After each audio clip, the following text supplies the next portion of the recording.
अस्सलाम वालेकुम students, hopefully आप सब खैरियत से होंगे बेटा। सो एमडी कैट बुक रीडिंग के अंदर आज जो हम चैप्टर कवर करेंगे वो है केमिकल कोऑर्डिनेशन। अच्छा जी, एक बड़ा चैप्टर है ये केमिकल कोऑर्डिनेशन का। सो इसके अंदर बेसिकली यहाँ पे हमारे पास हार्मोन्स को एंडोक्राइन सिस्टम्स और फीडबैक मैकेनिज्म इसको पढ़ना है। एमडी कैट के सिलेबस के हवाले से हमें ये पूरा चैप्टर ही कवर करना है। तो स्टार्ट करते हैं इसके फर्स्ट टॉपिक से, दैट इज केमिकल कोऑर्डिनेशन। अच्छा जी, देखो क्या कहता है। The thing is, evolution of complex multicellular organism came the need to coordinate the activities of cell in different part of the body. Cell to cell communication is crucial to control movement, growth, reproduction, and maintenance of homeostasis. Many different mechanisms have evolved by which cells within organism communicate among themselves. Certain chemicals are involved in communication, neurotransmitter, pheromones and hormones. अच्छा, इसमें बात बताई गई है कि भाई जैसे जैसे एवोल्यूशन होता गया और लिविंग बॉडी कॉम्प्लेक्स होती गई, तो उसमें जो है कम्युनिकेशन बहुत ज़्यादा ज़रूरी हो गई कि भाई सेल टू सेल कम्युनिकेशन हो, ऑर्गेनिज्म टू ऑर्गेनिज्म कम्युनिकेशन हो, with in a body communication हो। तो ये कम्युनिकेशन जो है सर्टेन केमिकल्स की मदद से ही पॉसिबल हो पाई, जिसके अंदर तीन बेसिक केमिकल को हाईलाइट किया गया है: neurotransmitter, pheromones and hormones. Neurotransmitter के बारे में बताया गया कि भाई ये केमिकल मैसेंजर है, न्यूरॉन टू न्यूरॉन कनेक्ट होता है। आपको पता है नर्वस कोऑर्डिनेशन के अंदर ब्रेन और स्पाइनल कॉर्ड मिलके सेंट्रल नर्वस सिस्टम बनाते हैं और ये पूरी बॉडी से कनेक्ट होता है बाय इलेक्ट्रोकेमिकल मैसेजेस। और इन दौरान जो न्यूरॉन्स का कनेक्शन होता है, एक न्यूरॉन से दूसरे न्यूरॉन तक जो मैसेज जा रहा होता है वो जाता है न्यूरोट्रांसमीटर की मदद से। फेरोमोन क्या चीज़ है भाई? फेरोमोन जो है is a chemical secreted by an organism in minute amount to stimulate particular reaction from another organism of same species। यानी सेम स्पीशी, यानी सेम स्पीशी है, उसके दो इंडिविजुअल है, एक इंडिविजुअल की बॉडी में से बहुत माइन्यूट थोड़े से अमाउंट में सिक्रीट होता है और दूसरे इंडिविजुअल को स्टिमुलेट करता है। ये अक्सर रिप्रोडक्शन के लिए, अपनी टेरिटरी जो है बताने के लिए ये ऑर्गेनिजम्स यूज़ करते हैं। मिसाल के तौर पे अगर हम ह्यूमन बॉडी या कि ऐसी भी बात करें कि भाई फॉर एग्जांपल बॉडी से स्मेल प्रोड्यूस होना, स्किन ग्लैंड से, ये सारी जैसे डॉग्स के अंदर होता है कि भाई डॉग अपनी टेरिटरी इस तरह से पहचानते हैं कि भाई डॉग जब यूरिन पास करता है तो उनकी यूरिन में से स्मेल आती है, वो जिस जगह पे रहता है ये चीज़ दूसरा जो डॉग होगा वो ये समझ जाएगा कि भाई यहाँ पे मेरी ही स्पीशी का कोई ऑर्गेनिज्म मौजूद है। तो ये फेरोमोन होते हैं, यानी इंडिविजुअल टू इंडिविजुअल अगर ट्रांसमिशन हो। जबकि न्यूरो ट्रांसमीटर या हॉर्मोन्स जो होते हैं ये विद इन अ बॉडी, एक ही बॉडी के अंदर ऑर्गन का ऑर्गन से कम्युनिकेशन हो या सेल का सेल से कम्युनिकेशन हो, ये उसके लिए यूज आता है। जबकि फेरोमोन एक ऑर्गेनिज्म से दूसरे ऑर्गेनिज्म। अच्छा, अब ये एक डायग्राम यहाँ पे गिवन है। इसके बारे में कि भाई बताया गया है कि भाई आपके पास जो केमिकल मैसेजेस होते हैं वो आपका एंडोक्राइन ग्लैंड के ज़रिए से चलते हैं, यानी केमिकल कोऑर्डिनेशन जो है वो एंडोक्राइन ग्लैंड्स के ज़रिए से रेगुलेट होती है। सो यहाँ पे सारे ग्लैंड्स के कुछ इंपॉर्टेंट नाम और उससे सिक्रीट होने वाले हार्मोन्स का जिक्र किया गया है कि भाई जैसे कि हाइपोथैलेमस का बताया गया कि भाई हाइपोथैलेमस से सिक्रीट हो रहा है TRH, thyrotropin releasing hormone, CRH, GHRH. तो ये जो है ना, जैसे कि TRH thyrotropin releasing hormone, CRH corticotropin releasing hormone, यानी एसीडीएच रिलीज करवाता है। इसी तरह से जीएचआरएच। तो ये सारे हम सबको डिटेल में भी अभी आगे डिस्कस करेंगे। डोपामीन हाइपोथैलेमस से रिलीज होता है। सोमैटोस्टैटिन, वेसोप्रेसिन, वेसोप्रेसिन को एडीएच भी कहा जाता है। अच्छा जी, इसके बाद फिर जैसे कि आपके पास पीनियल ग्लैंड है, मेलाटोनिन सिक्रीट करता है जिससे नींद आ रही होती है आपको। अच्छा, अब इन हार्मोन्स के मैंने फंक्शंस नहीं बताए, ये मैं जब ग्लैंड अभी हम आगे डिस्कस करेंगे तो उसके अंदर मैं इसको डिटेल में समझाऊंगा अभी। फिर पिट्यूटरी ग्लैंड से जीएच ग्रोथ हार्मोन आ गया, टीएसएच आ गया, एसीटीएच आ गया, FSH, MSH, LH, prolactin, oxytocin, vasopressin. अब देखो ये वेसोप्रेसिन इधर भी है, वेसोप्रेसिन इधर भी है, ये बात हो रही है पोस्टीरियर पिट्यूटरी ग्लैंड की। एक्चुअल में हाइपोथैलेमस ही वेसोप्रेसिन रिलीज करता है। वेसोप्रेसिन भी और ऑक्सीटोसिन भी, ये दोनों हार्मोन जो है हाइपोथैलेमस प्रोड्यूस करता है और वो पोस्टीरियर पिट्यूटरी ग्लैंड से जाके स्टोर कर देता है, वहाँ से सिक्रीशन होती है इसकी। फिर उसके बाद जैसे thyroid gland and parathyroid gland से T3 T4 calcitonin parathyroid hormone ये सिक्रीट होता है। फिर थाइमस है, थाइमोपोइटिन, ये थाइमस ग्लैंड को स्टिमुलेट करता है कि भाई आप जो है थाइमोपोर्टिन रिलीज करें, जो कि इम्यून सेल को स्टिमुलेट करता है, अ, उसकी मैच्योरेशन को, डेवलपमेंट को स्टिमुलेट करता है। फिर अच्छा यहाँ पे एक चीज़ है लिवर के बारे में। तो लिवर के बारे में ये किताब में इसकी डिटेल नहीं है, ये मैं आपको बता देता हूँ। ये आईजीएफ क्या है? आईजीएफ है इंसुलिन लाइक ग्रोथ फैक्टर। ये ग्रोथ फैक्टर है बेटा, बॉडी में ग्रोथ करवाता है, अगर कभी कोई चोट वोट लग जाए तो उसकी हीलिंग में हेल्प करता है। इंसुलिन लाइक इसलिए कहा गया कि इंसुलिन की तरह तरह ये बिल्कुल जो है फंक्शन परफॉर्म करता है, और ये जो है आपका एब्जॉर्प्शन करवा रहा होता है शुगर वगैरह इन सारी चीज़ों की, तो इस तरीके से सेल को स्टिमुलेट करता है फॉर ग्रोथ एंड ऑल। सही है। फिर THPO ये एक्चुअल में ये है बताया थ्रोम्बोपोइटिन। थ्रोम्बोपोइटिन का मतलब है थ्रोम्बोपोइटिन। तो ये थ्रोम्बोसाइट्स यानी प्लेटलेट्स की प्रोडक्शन को स्टिमुलेट करता है, ये भी प्लेटलेट्स को प्रोड्यूस करवाता है। अच्छा, अब इसके बाद एड्रीनल ग्लैंड है। एड्रीनल ग्लैंड से androgen, glucocorticoid, adrenaline, nor adrenaline ये सब रिलीज होता है, जो हम आगे पढ़ेंगे, और जो मैं जो मैंने अपनी डिटेल्ड वीडियो के अंदर भी इन सबको डिटेल में डिस्क्राइब किया हुआ है, जिसका लिंक मैंने डिस्क्रिप्शन बॉक्स में डाला हुआ है, आप देख सकते हो डिटेल वीडियो भी मेरी। अच्छा जी, फिर आ जाता है स्टमक। स्टमक में देखो गैस्ट्रिन है। गैस्ट्रिन आपको पता है कि भाई जब आप खाना खाते हो तो स्टमक में गैस्ट्रिन रिलीज होता है, और गैस्ट्रिन गैस्ट्रिक सिक्रीशन करवाता है, HCl वगैरह ये सारी चीज़ें सिक्रीट कराएगा। इसी तरह से ग्रेलिन है। ग्रेलिन हंगर वेव प्रोड्यूस करता है। सही है। ग्रेलिन, हिस्टामीन और ये न्यूरोपेप्टाइड वाई, ये तीनों चीज़ें जो है ये हंगर वेव प्रोड्यूस करती हैं। सही है, ये तीनों चीज़ें हंगर वेव प्रोड्यूस कर रही होती हैं। अच्छा, ऑल्थो कि ये हार्मोन है, ये एक न्यूरोट्रांसमीटर है। सही है। हिस्टामीन एक लोकल हार्मोन है। अच्छा, सोमैटोस्टैटिन देखो इधर भी है और इधर भी है। सोमैटोस्टैटिन स्टमक के यहाँ पे भी लिखा हुआ है, ये इधर भी लिखा हुआ है सोमैटोस्टैटिन, और एक ये इधर भी लिखा हुआ है। सोमैटोस्टैटिन बेसिकली इनहिबिटर होता है। सही है। ये इनहिबिट करता है कि भाई जब फर्दर सिक्रीशन हो जाती है तो ये उसको इनहिबिट करता है कि भाई अब मज़ीद स्टमक की सिक्रीशन की ज़रूरत नहीं है। इसी तरह से हाइपोथैलेमस में जो सोमैटोस्टैटिन है ये ग्रोथ हार्मोन को इनहिबिट करता है।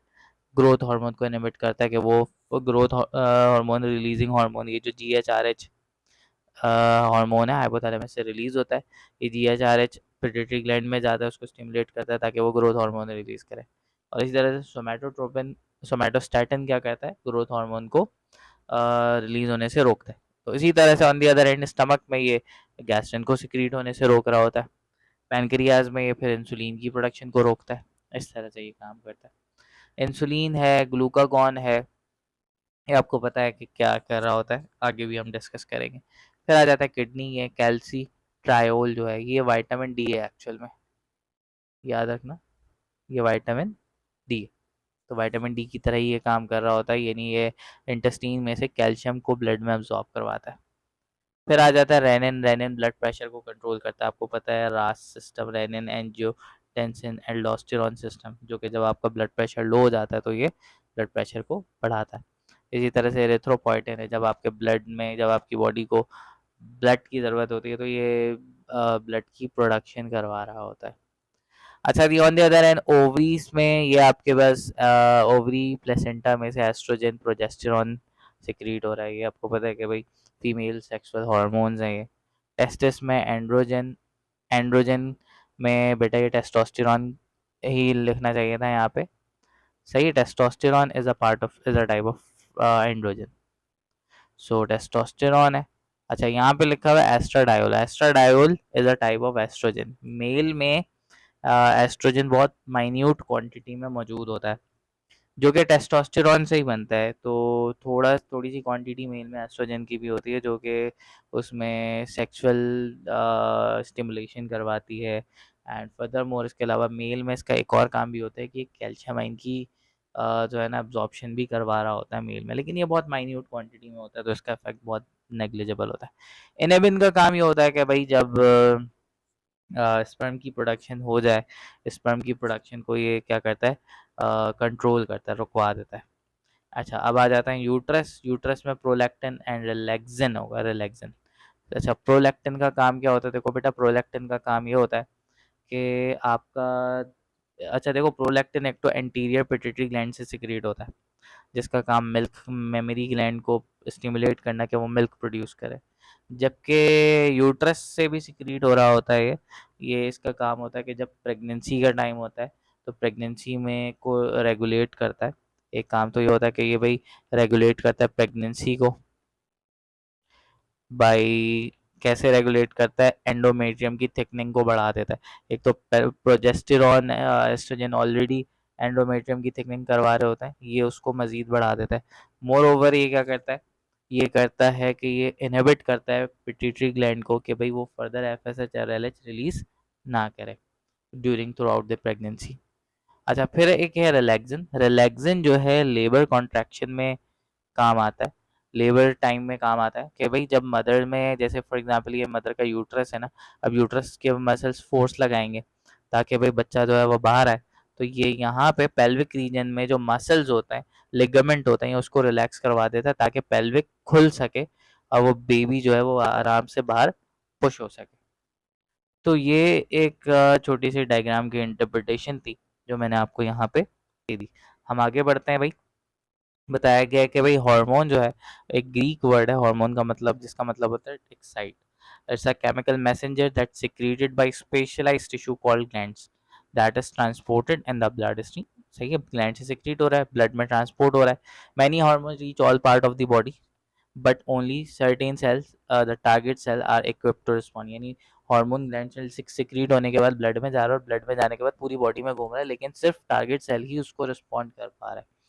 सही है, this given hormone traveling in the blood stream elicit specific response in the form of selected target cell। यानी हार्मोन पूरी बॉडी में जाता है और वो सिर्फ स्पेसिफिक टारगेट सेल को ही स्टिमुलेट करता है और बाकी की बॉडी के दूसरे सेल जो है इसको हार्मोन को इग्नोर कर देता है। अच्छा जी, यहाँ पे बात बताई गई है केमिकल नेचर ऑफ हार्मोन की भाई, एक हार्मोन की केमिकल नेचर किस तरह से होती है। Chemical that function as hormone must exhibit two basic character, दो बेसिक कैरेक्टरिस्टिक्स इस हार्मोन के अंदर होनी चाहिए। फर्स्ट क्या है, must be sufficiently complex, must be sufficiently complex to convey regulatory information to their target cell. यानी इतना कॉम्प्लेक्स होना चाहिए कि भाई जब टारगेट सेल में जाए तो वो रेगुलेटरी इंफॉर्मेशन कैरी कर सके, यानी टारगेट सेल को ट्रिगर कर सके। Second, hormone must be adequately stable to resist destruction prior to reaching to the target. यानी जब तक, क्योंकि अब हार्मोन ने ब्लड में जाना है और ब्लड पूरी बॉडी में जाएगा और पूरी बॉडी में घूमने के बाद आखिर में टारगेट सेल, अब अगर टारगेट सेल बहुत ज़्यादा दूर है तो उस हार्मोन को लंबा डिस्टेंस कवर करना, मिसाल के तौर पर पिट्यूटरी ग्लैंड से एफएसएच सिक्रीट हो रहा है तो वो गोनेड्स में जाके काम कर रहा है, तो ये एक बहुत लंबा डिस्टेंस हो जाता है। तो इसीलिए हार्मोन को स्टेबल होना चाहिए। तो दो बातें होनी चाहिए बेटा कि भाई पहली चीज, हार्मोन इतना कॉम्प्लेक्स हो कि वो रेगुलेटरी इंफॉर्मेशन कैरी कर सके। दूसरी चीज, इतना स्टेबल हो कि वो टारगेट सेल तक पहुंच सके। ये दो बातें होनी चाहिए बेटा, ये एमसीक्यूज के लिए इंपॉर्टेंट है कि आप अपने इसको याद रखोगे। अच्छा जी, फिर कह रहा है peptide and protein hormones. Peptide and protein hormone, अब यहाँ पे बताया गया है केमिकल नेचर के बारे में, तीन तरह के केमिकल नेचर को हाईलाइट किया गया है हार्मोन्स के बारे में। पहला बताया गया peptide and protein hormone, hormone compose of chain of amino acid ranging from fewer over fewer to over 100 amino acid in length. सही है, यानी हो सकता है कि भाई अमाइनो हार्मोन जो अमाइनो एसिड से बने होते हैं उनको पेप्टाइड या प्रोटीन हार्मोन बोलते हैं, जो कि ऐसा हो सकता है कि कुछ अमाइनो एसिड से बने हो और 100 ऑफ अमाइनो एसिड्स भी हो सकते हैं। शॉर्ट चेन वाले अमाइनो एसिड वाले हार्मोन होंगे तो उसको हम पेप्टाइड हार्मोन बोलेंगे, जैसे कि एडीएच यहाँ पे एग्जाम्पल है। लॉन्ग चेन वाले अमाइनो एसिड होंगे तो उसको हम प्रोटीन हार्मोन बोलेंगे, जैसे ग्रोथ हार्मोन हो गया, इंसुलिन हो गया, ग्लूकागॉन भी इसी के अंदर ही आएगा। सही है। फिर बताया गया कि भाई अमाइनो एसिड डेरिवेटिव हार्मोन। अच्छा, अब अमाइनो एसिड डेरिवेटिव का मतलब होता है कि ये भाई इससे बना हुआ है लेकिन ये है नहीं। जैसे मिसाल के तौर पे दही होती है, दही दूध से बनी हुई है लेकिन दही दूध नहीं है, तो वो उसके डेरिवेटिव है। इसी तरह से ये अमाइनो एसिड से बनने वाले। So these hormone are manufactured by enzymatic modification of specific amino acid. सही है, तो एंजाइमेटिक मॉडिफिकेशन से देखो ये कॉमन छोटी छोटी बातें होती हैं जो आपने याद रखनी है। ये याद रखोगे तो फिर आपको जो है ना ये एमसीक्यू बुक लाइन के वाले जितने भी एमसीक्यूज होते हैं उसमें आपको बहुत आसानी होगी। सो अब इसमें this group include biogenic amine. Biogenic amine का मतलब होता है बायो लाइफ जेनिक, यानी जो लिविंग सेल्स में प्रोड्यूस हो, लिविंग सेल्स में प्रोड्यूस होने वाले अमाइंस को हम बायोजेनिक अमाइंस बोलते हैं। सही है। अच्छा, they include hormones secreted by adrenal medulla, thyroid and pineal gland. यानी अमाइनो एसिड डेरिवेटिव हार्मोन्स जो होते हैं वो एड्रीनल ग्लैंड, एड्रीनल के मेड्यूला में से, थायराइड और पीनियल ग्लैंड में से सिक्रीट होते हैं। अच्छा जी, the secreted by adrenal medulla are derive from tyrosine. Tyrosine amino acid का नाम है, उससे सिक्रीट होता है, जिसको हम कहते हैं कैटेकोल अमाइन। कैटेकोल अब आपको पता होगा ना कि भाई ये जैसे बेंजीन है, अब बेंजीन में एक अगर ओ एच ऐड कर दिया जाए तो वो फिनोल बन जाता है, एक और ओ एच। अब मुझे शायद पोजीशन याद नहीं है, इधर लगती है या इधर लगता है, आई गेस सो इधर या इधर ही कहीं लगता है कहीं ना कहीं, तो वो कहलाता है कैटेकोल। सही है, तो कैटेकोल के साथ फिर अमाइनो ग्रुप ऐड कर दिया जाता है तो वो फिर आपका कैटेकोल अमाइन बन जाता है, जिसके अंदर एपिनेफ्रीन और नॉर एपिनेफ्रीन है। यानी कि टायरोसिन से एक कैटेकोल अमाइंस बनता है जिसमें एपिनेफ्रीन और नॉर एपिनेफ्रीन है। इसके अलावा आपके पास थायराइड हार्मोन जो होता है, थायराइड हार्मोन ये भी आपका टायरोसिन से ही बना हुआ होता है। सही है। सो बाकी जो पीनियल ग्लैंड से जो हार्मोन होता है मेलाटोनिन, वो आपका ट्रिप्टोफेन अमाइनो एसिड से बना हुआ होता है। सही है, ट्रिप्टोफेन अमाइनो एसिड से, मेलाटोनिन से नींद आती है, याद रखना, आप जो पढ़ते वक्त शायद आपको आती होगी। सो मेलाटोनिन जो है उसकी वजह से नींद आता है। फिर उसके बाद स्टीरॉयड हार्मोन जो है manufactured by enzymatic modification of cholesterol. याद रखना, एंजाइमेटिक मॉडिफिकेशन, कोलेस्ट्रॉल की एंजाइमेटिक मॉडिफिकेशन होगी तो स्टीरॉयडल हार्मोन बनेगा, अमाइनो एसिड की होगी तो वो आपका अमाइनो एसिड डेरिवेटिव हार्मोन्स बनेगा। इसके अंदर टेस्टोस्टेरोन, एस्ट्रोजन, प्रोजेस्टेरोन, एल्डोस्टेरोन, ये सारे शामिल है। याद रखना, स्टीरॉयडल हार्मोन्स दो जगहों से सिक्रीट होते हैं, एक है एड्रीनल कॉर्टेक्स और दूसरा है गोनेट्स। ये दो रीजन है जहाँ से स्टीरॉयडल हार्मोन सिक्रीट होते हैं। फिर उसके बाद बेटा बताया गया कि भाई path of chemical messages messengers in human cells have a blood supply. Once hormone enter the blood stream they reach nearly every cell of the body. भाई एक बार हार्मोन, क्योंकि हार्मोन तो ब्लड के जरिए से ही ट्रैवल करता है, तो जब ब्लड में चला जाएगा तो वो बॉडी के तमाम तर सेल्स में जाएगा। But in order to exert their precise control hormone must act only on the target cell। Precise control के लिए भाई यानी फॉर एग्जांपल भाई पूरी बॉडी पे तो काम नहीं करना ना, सिर्फ उसको स्पेसिफिक टारगेट सेल को हिट करना है, तो उसके लिए उसको अपने टारगेट सेल तक ही पहुंचना पड़ेगा। तो hormone specificity is determined by the receptors on target cell. तो टारगेट सेल में रिसेप्टर, इसकी मिसाल ऐसी है कि भाई आपने एक हॉस्टल में एक कमरा लिया अपने लिए, अब उस हॉस्टल वाले ने आपको जो है ना एक चाबी दे दी और कहा कि भाई ये सेकंड फ्लोर पे जाओ, वहाँ पे 10 कमरे हैं उसमें से एक कमरा तुम्हारा है। आपको चाबी में कुछ नहीं लिखा हुआ कि कौन सा कमरा आपका है, तो आपने हर कमरे पे चाबी लगा के देखी, जहाँ खुल गई वो आपने समझ लिया कि यही मेरा रूम है। तो इसी तरह से हार्मोन पूरी बॉडी में घूमता है, रिसेप्टर जिस टारगेट सेल के रिसेप्टर के साथ इसकी स्पेसिफिसिटी होती है उसके साथ बाइंड करता है और काम करता है। If a cell lack specific receptor for a hormone, the hormone will not affect the cell, right?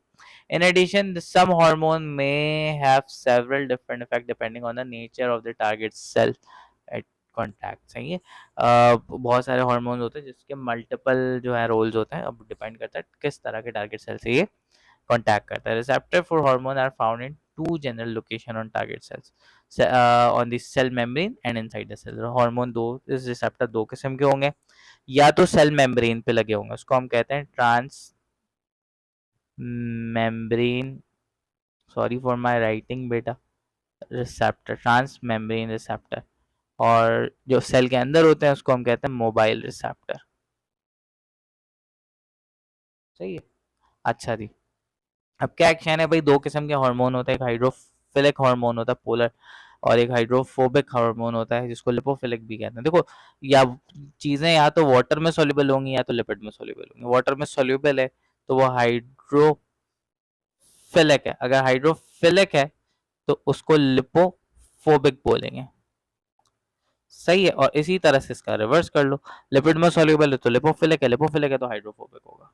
सही है, तो लिपोफिलिक में स्टीरॉइड एंड थायराइड हार्मोन, याद रखना बेटा, ये आपसे ये भी एमसीक्यूज बन सकता है, थायराइड हार्मोन किस तरह का हार्मोन होता है, लिपोफिलिक होता है।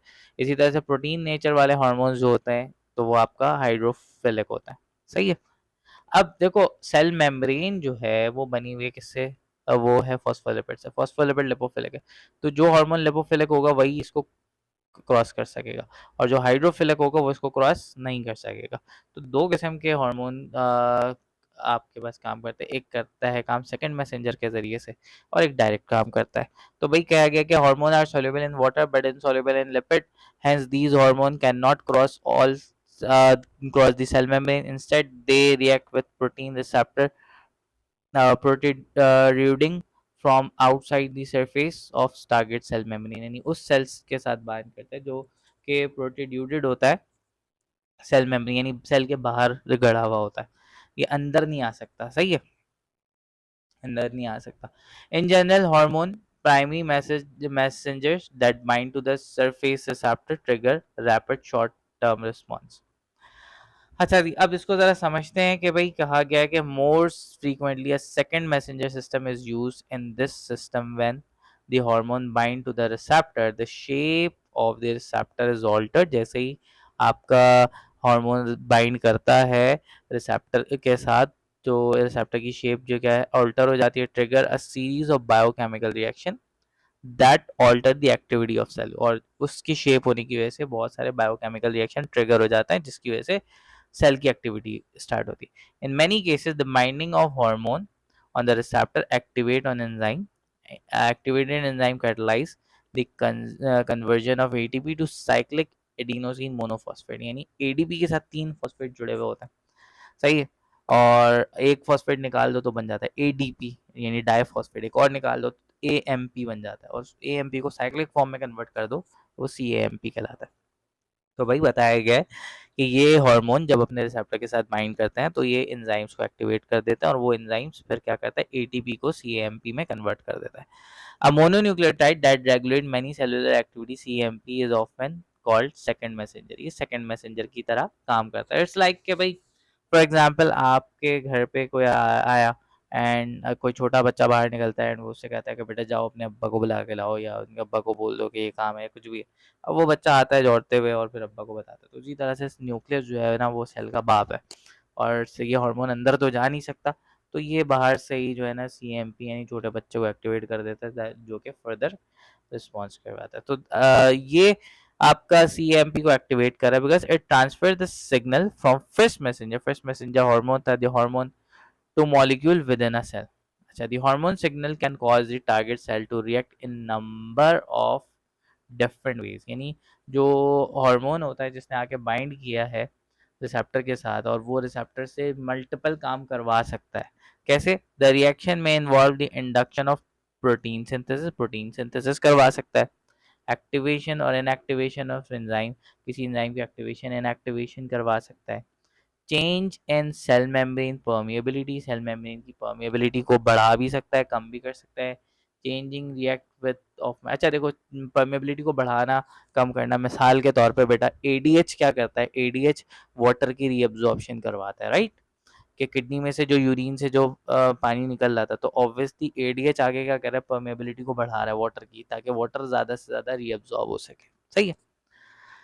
सो इसी तरह से changing rates of mitosis and cell development, mitosis की रेट को, जैसे मिसाल के तौर पे ग्रोथ हार्मोन है वो माइटोसिस को बढ़ा देता है ताकि ज़्यादा से ज़्यादा सेल बने, ग्रोथ जल्दी हो, and induction of product secretion. तो भाई वहाँ पे बताया गया है कि भाई ये जो हार्मोन्स होते हैं ये अपने रिसेप्टर के साथ बाइंड करते हैं, बाइंड करने के बाद रिसेप्टर फिर बहुत सारे चेंजेस लेकर आता है, बहुत सारे बायोकेमिकल रिएक्शन को ट्रिगर कर देता है। सम टाइम ये एंजाइम को एक्टिवेट करते हैं और वो एंजाइम एटीपी को एएमपी में कन्वर्ट करते हैं, और ये सीएमपी में कन्वर्ट करते हैं, और ये CMP as a second messenger काम करता है, और सेकंड मैसेंजर काम करते हुए ये सेल से डिफरेंट एक्टिविटी को प्रोवोक करवा सकता है, जिसके अंदर इन्होंने कुछ फंक्शंस बताए, जैसे कि भाई बताया प्रोटीन सिंथेसिस करवा सकता है, एंजाइम की एक्टिवेशन एंड एक्टिवेशन करवा सकता है, सेल की परमेबिलिटी को बढ़ा या कम कर सकता है, इसी तरह से माइटोसिस को बढ़ा सकता है, कम कर सकता है, इसी तरह से किसी चीज़ की सिक्रीशन करवा सकता है।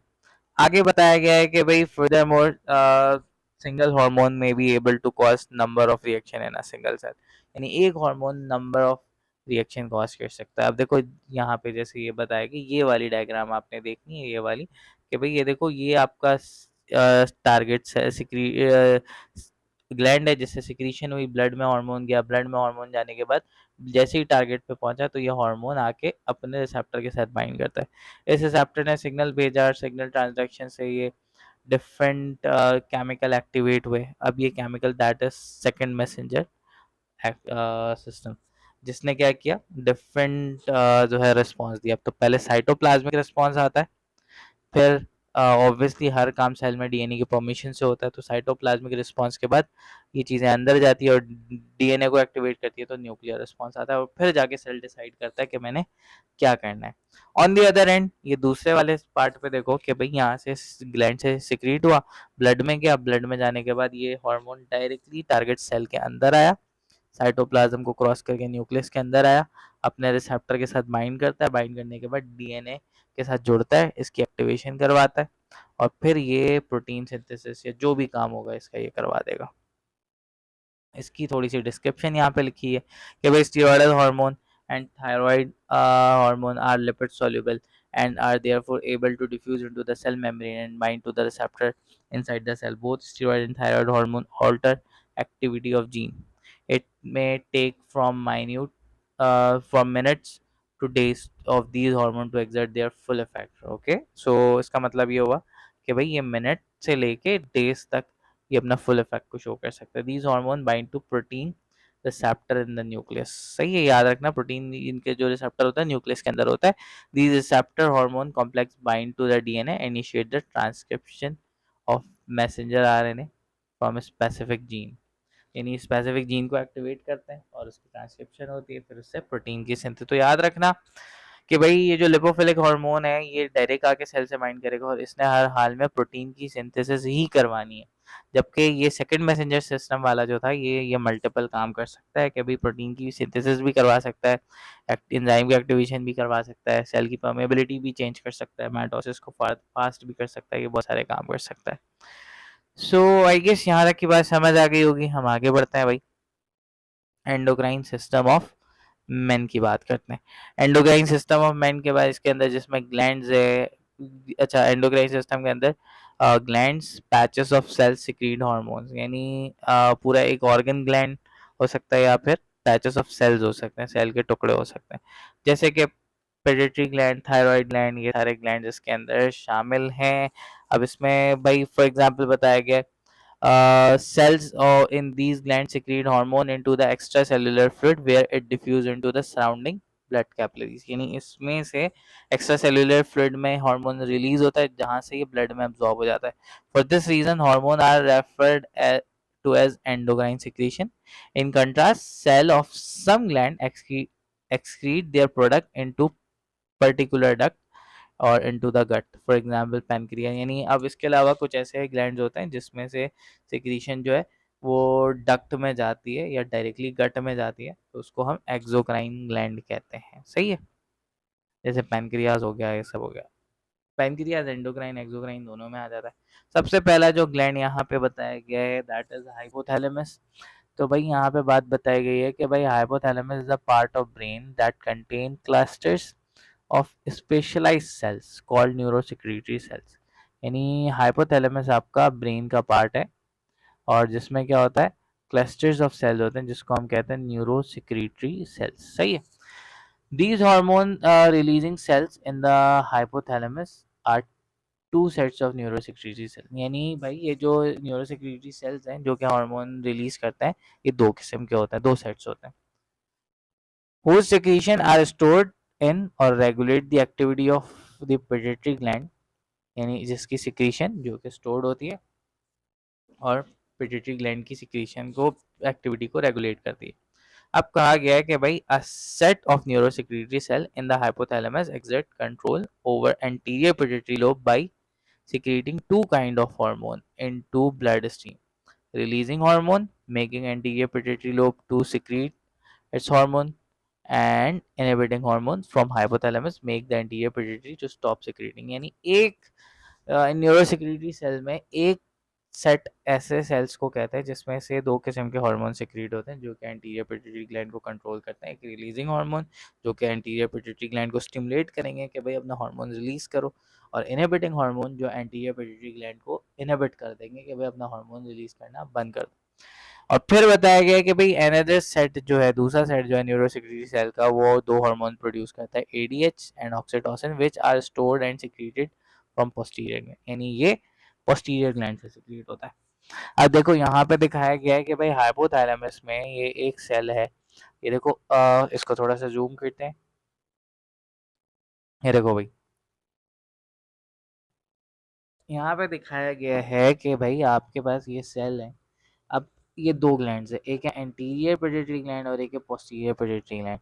अब यहाँ से ये इसके जो एक्सॉन आ रहे हैं ये आपके ब्लड वीनस सिस्टम में, वीनस प्लेक्सस लिखा हुआ है, वीनस का मतलब होता है वेन्स, प्लेक्सस का मतलब होता है बंडल, ये एक्चुअल में हाइपोफेजियल पोर्टल वेन है, सही है।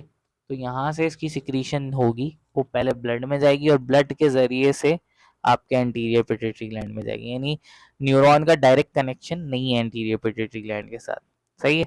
और इसी तरह से ऑन दी अदर हैंड यहाँ पे कुछ एक सेट है न्यूरोसेक्रेटरी सेल्स के जिसका एक्सॉन डायरेक्टली आके पोस्टीरियर ग्लैंड में खुल रहा है।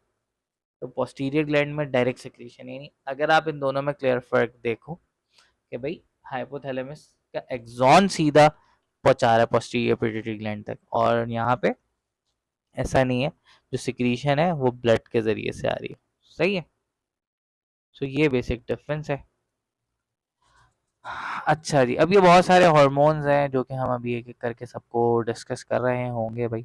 अब जैसे बताया गया है कि भाई जो रिलीजिंग और इनहिबिटिंग हार्मोन है इसके अंदर कौन-कौन से हैं, थायरोट्रोपिन रिलीजिंग हार्मोन है जो कि थायराइड ग्लैंड टीएसएच को, आपको पता है कि भाई थायराइड ग्लैंड की जो सिक्रीशन होती है थायरोक्सिन, वो तो आपका anterior pituitary gland TSH release करता है, टीएसएच जाता है थायराइड ग्लैंड को स्टिमुलेट करता है और वो थायरोक्सिन रिलीज करता है।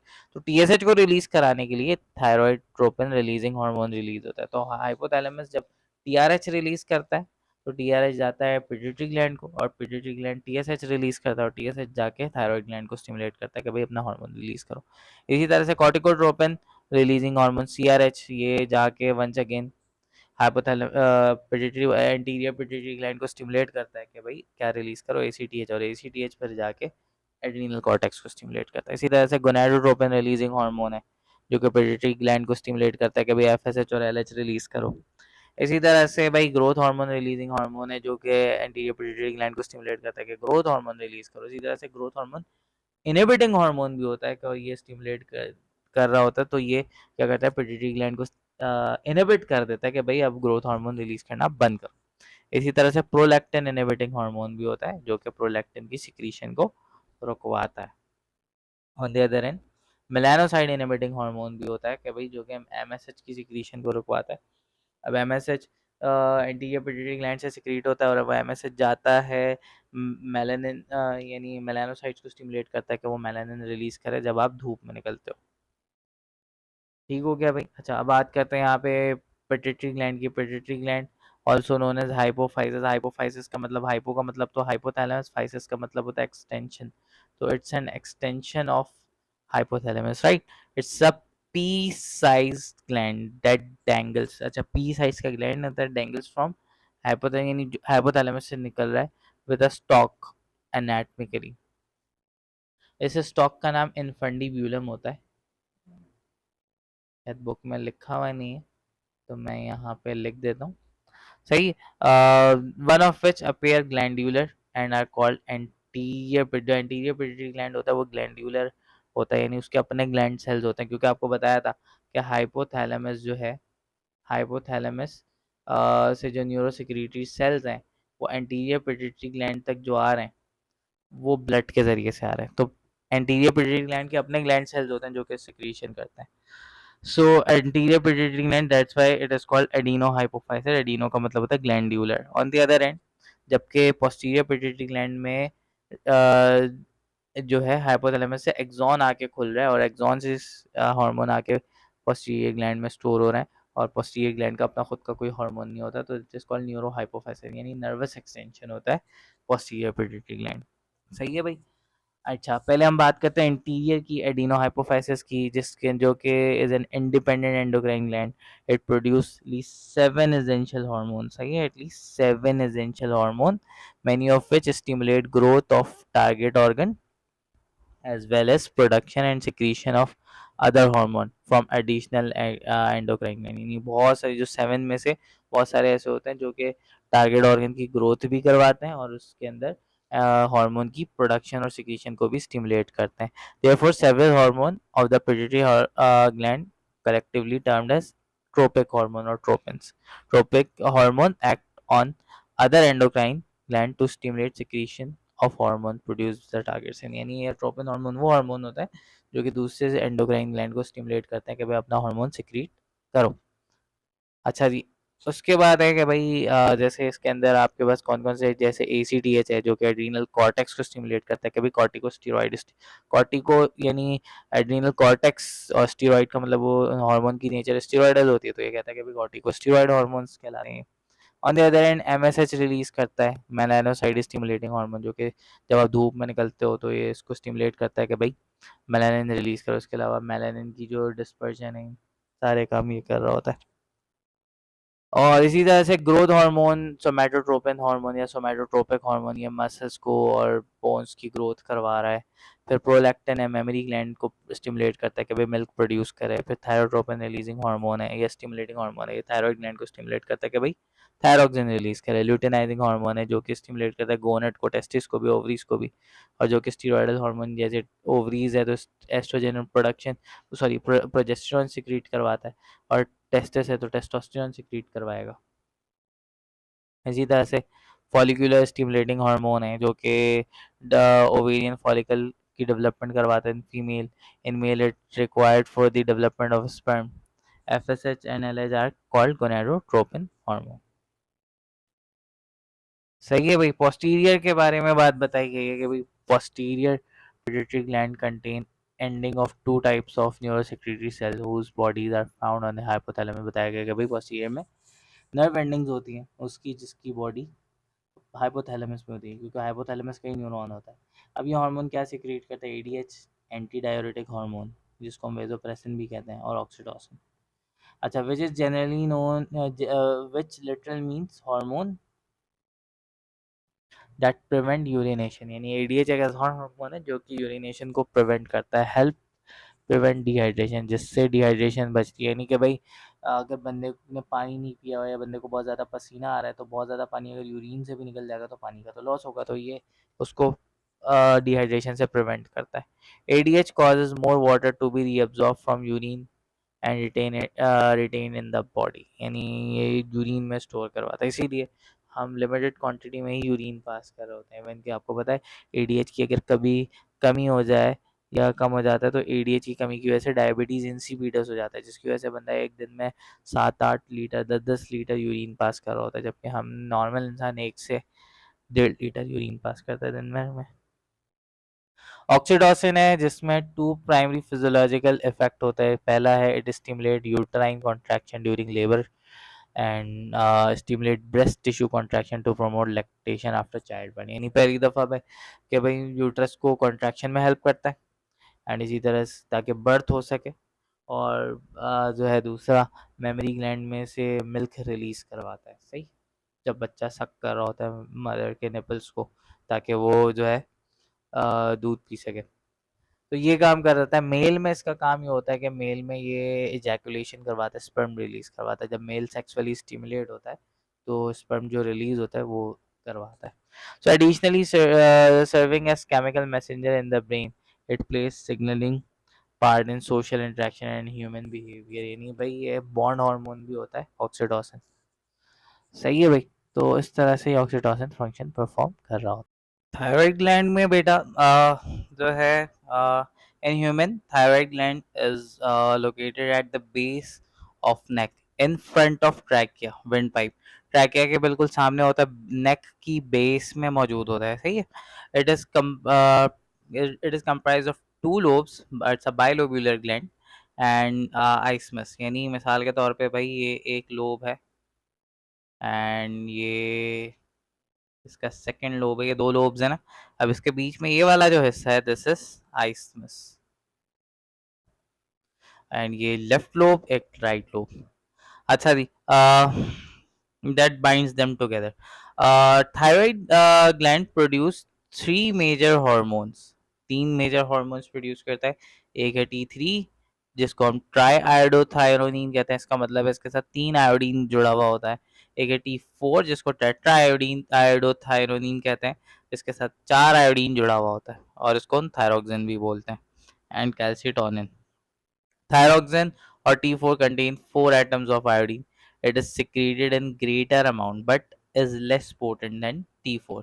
T3 यानी T4 जो है वो आपके पास जो है ज़्यादा अमाउंट में प्रोड्यूस होता है, लेकिन वो पोटेंट नहीं होता। पोटेंट का मतलब होता है बेटा कि वो डिजायर्ड रिस्पॉन्स प्रोड्यूस करने के लिए कितनी क्वांटिटी चाहिए, यानी इसका मतलब है इसकी पोटेंसी कम होती है, यानी इसकी क्वांटिटी ज़्यादा चाहिए होती है किसी भी किस्म के रिस्पॉन्स को प्रोड्यूस करने के लिए। सही है। एंड T3 जो होता है वो कि आपके पास तीन आयोडीन होते हैं जो कि ज़्यादा पोटेंट होता है। Thyroxine influence most of the cell of the body, elevating their metabolic rate. सही है। तकरीबन बहुत सारे सेल्स को जो है वो इन्फ्लुएंस करता है, मेटाबॉलिक रेट को बढ़ाता है।